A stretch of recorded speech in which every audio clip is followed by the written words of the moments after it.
So thank you for sticking to the last talk before dinner. So my name is, and thank you for the introduction. So my name is Yifan, and I'm a student from Chicago Booth. I'm in the operations group.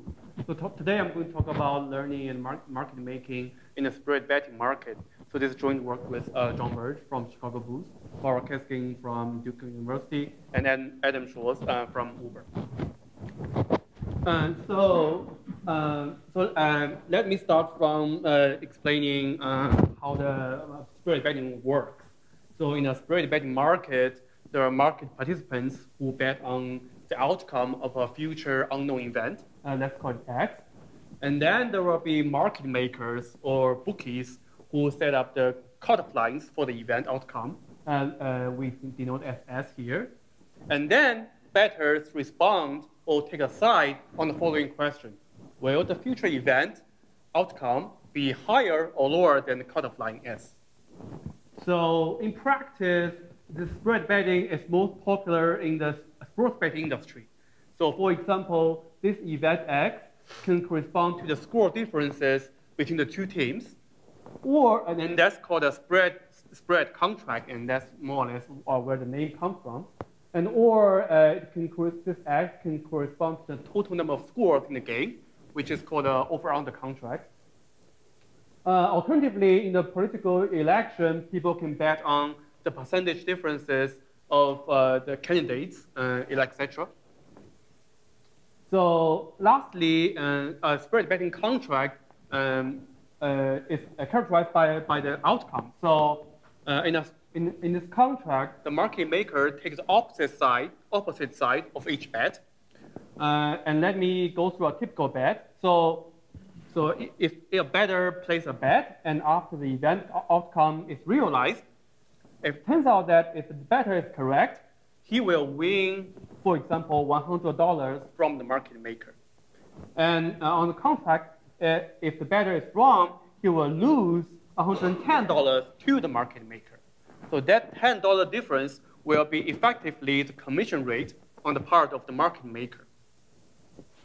So people study, theoretically in academics, people study spread betting due to two reasons. For example, the spread betting market can be viewed as a prototype for the general prediction market, because in this market, people trade on their predictions of the event outcome distribution or event outcome. In the finance literature, the spread betting market is also viewed as a laboratory for the quote-unquote standard financial market, because the fundamental value for each contract can be observed exposed to the realization of the outcome. So there are many empirical researches to test a lot of financial theories on the spread betting market. So, however, the spread betting market still is kind of complicated, mainly due to three reasons. Firstly, empirical evidence has shown that bettors in general are very heterogeneous. So in terms of strategic level, they can be both very sophisticated or they can be still very quote-unquote irrational. So market makers take huge risks of mispricing because they have to take the opposite side of each bet. And actually, we have a lot of examples where market makers actually suffer from huge losses. And lastly, in practice, you can actually see that the spread lines change over time. So that adds a dynamic picture to the problem. So let me quickly go through the previous understanding of the market.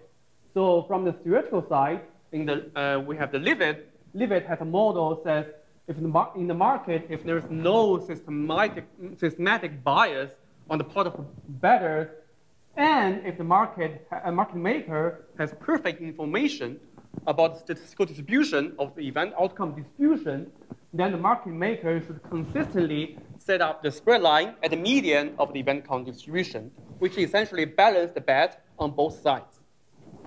So that's the theoretical model. But at the same time, we have some empirical evidence which shows that, at least in the MBA market, the spread lines do change frequently.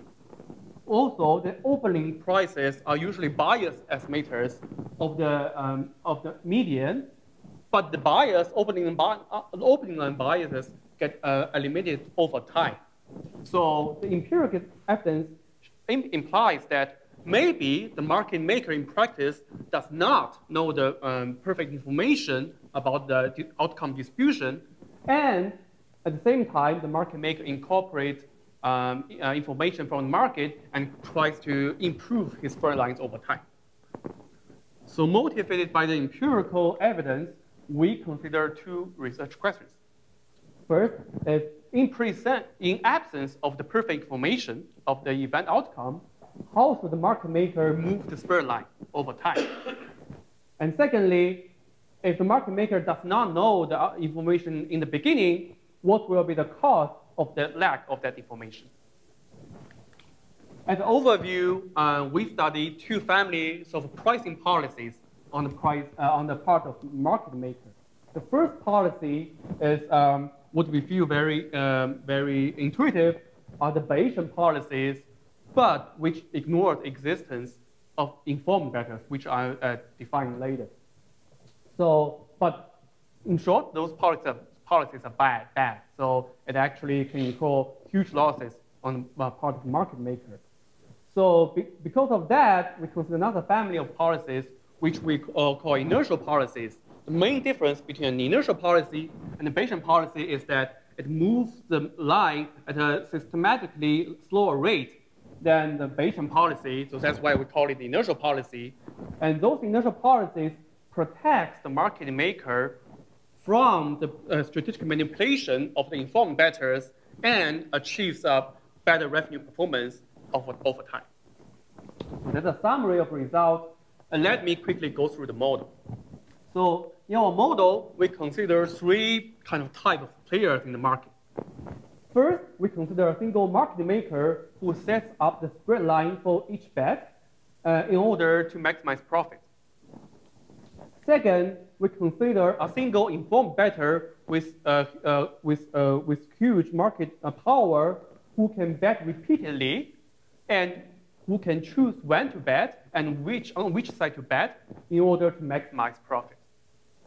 Lastly, we consider the rest of the bettors as myopic bettors who bet according to their idiosyncratic estimates of the event outcome. And also we assume that each bet is anonymous. So from the market maker's perspective, she cannot distinguish of the bet between whether it's come from the informed bettor or myopic bettors. So we kind of think about a mixture of a strategic model and a kind of a statistical model.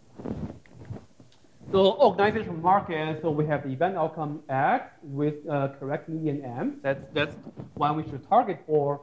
We consider a sequential model. So for each bet or period T, the market maker pulls a different spread line. And then bettors take a side. And the payoff is the following. So we call it bet $1 to win 1 minus $3, which is essentially translating like the common payoff structure. And let me also try to illustrate the market dynamics with some pictures. So at first, we have the opening line. That's the market maker starts with a price, and then we have a response, and goes on until the last time where the market maker offers the price in the last bet, and we have a response. And after all the bets are placed, the real outcome is realized, and all the payoff are transferred. And let me emphasize one point is that because the spread line can move over time, so for each bet, the final line might be different with each bet, but the payoff will be realized based on the spread line at that time. So this is how actually in practice the contract works. So we kind of have a stylized model in terms of information structure. So we consider a binary distribution, a binary prior over the true outcome distribution. So one is low type and one is high type. So we want to know the correct median, but we don't know which one is it. So we have low possibility and high possibility. So And that's where we stand. So we stand from the perspective of market maker. So market maker only knows the true event outcome distribution up to a binary price. So you can think of it as a market maker is a statistician who tries to conduct a binary hypothesis testing. The informed bettor, by its name, will know the true outcome distribution. And lastly, to be more specific of why I say it's a statistical model, so myopic bettors estimates will be ID distributed according to the true outcome distribution. And they bet according to that estimate. Basically, if estimate tells him that it should bet on the positive side, he bet on the positive side. If the signal tells him he should bet on the negative side, then he bet on the negative side. So these are the information structure. So depending on the time, probably I won't have enough time to finish all of those. But I really want to emphasize the main trade-offs of the paper. So on the part of the informed bettor, he faces the trade-off between honest betting and bluffing. So informed bettor knows which side is profitable. So if he takes the winning side, he will get a one-shot payoff right away for that particular bet. But if the market maker is incorporating that information to his spread lines, his bet will have a correcting power for the informed bettor's future spread lines. On the other hand, if the informed bettor takes the losing side of a spread line, he will take a cost right away, but he will potentially mislead the market maker so that the mispricing will be exaggerated in the future. And that behavior we call it bluffing. So on the part of the market maker, she wants to incorporate extract market information over time and correct his spread lines over time, which we call that phenomenon as learning. But at the same time, if she moves the spread line in a particular way, it could be manipulated. So she wants to protect herself from being manipulated, and we call that a bluff-proofing benefit. So that's the two main trade-offs on the two strategic behaviors. So now let me become a little more technical. So we think about the market maker's revenue maximization problem. So this expression is the total expected profit of the market maker. So we kind of we rediscover Levitt model showing that if the market maker knows the true outcome distribution, she should consistently set up the spread line at the median all the time. So it's usually called the balanced bet. And of course, she does not know the true information, so we quantify. Thank you. We quantify information, quantify the performance by the regret. On the part of informed bettor, he can indulgently choose when to bet, and if he bets, on which side to bet. And he also solves his own revenue maximization problem as a best response to the market maker's pricing policy. We consider the total reward, total profit criterion, and we refine it if the total reward is infinite. So some quick words about Bayesian policies.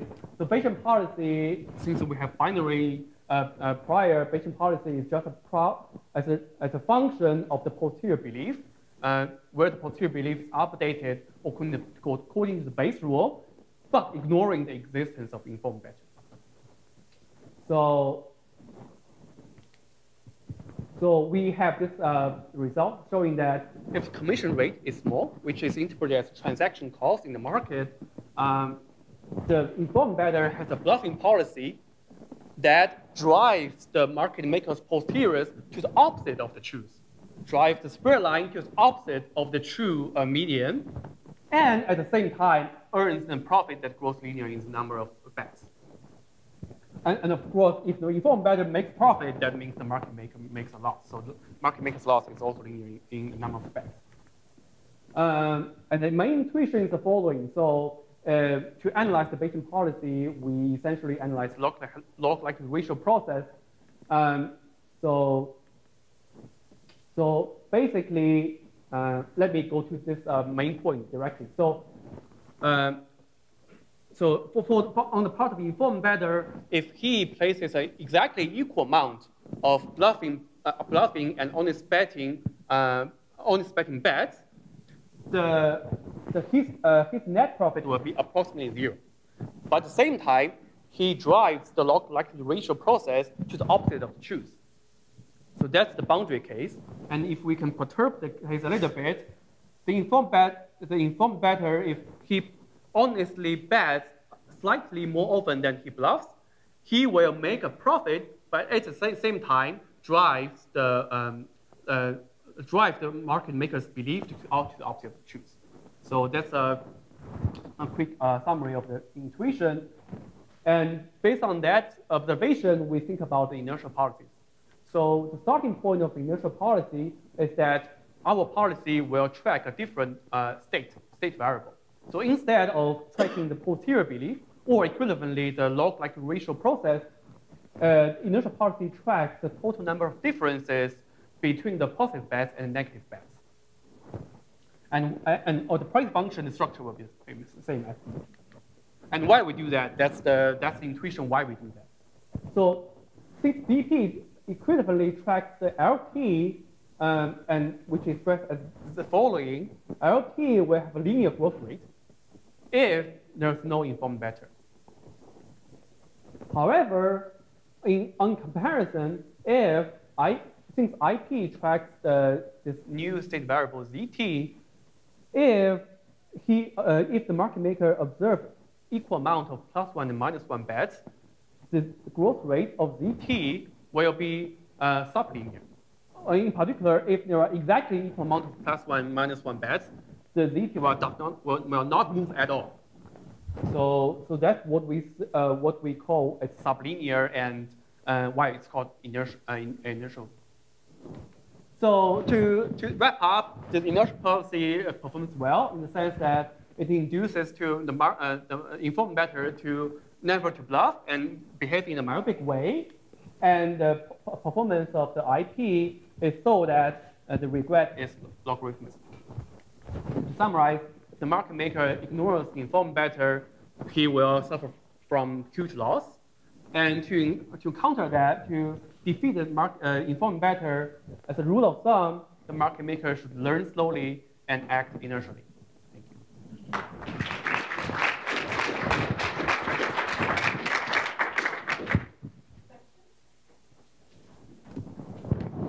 have a question. Is the log of P optimal in the setting? This is the baseline result. In a generalized analysis, we show that within some subcases of policies, we cannot achieve finite regret.